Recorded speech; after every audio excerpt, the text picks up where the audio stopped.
వద్దు, నేను ఒకటి అడగచ్చా? ఏంటి? నీకు ఎవరంటే బాగా ఇష్టం? ఇష్టం అంటే నాకు మా నాన్న ఇష్టం. ఆఫ్ కోర్స్ నాకు మా నాన్నంటే బాగా ఇష్టం. చిన్నప్పటి నుంచి విద్యాబుద్ధులు చెప్పించి గౌరవ మర్యాద నేర్పించి అలా పోయాడు. ఇంకా ఇంకా ఇంకా అమ్మ ఇష్టం. ఆఫ్ కోర్స్ నాకు మా అమ్మ అంటే ఇష్టం.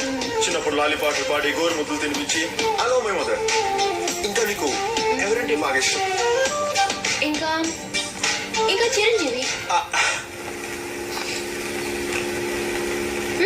చిరంజీవి? Chiranjeevi film actor. చిరంజీవి ఫైట్లు చేస్తాడు, డాన్సులు బాగా చేస్తాడు, రక్తదానాలు, బ్లడ్ బ్యాంక్, సంఘ సేవ. I like him. మంచి వ్యక్తి. ఆయన అంటే మనకు కూడా బాగా ఇష్టం. అది కాదు మధు, చిరంజీవి అమ్మ నాన్న వీళ్ళందరూ బాగా కామన్ నచ్చే వ్యక్తులు. నీకు పర్సనల్ గా స్పెషల్ గా ఎవరంటే ఇష్టం? అయ్యో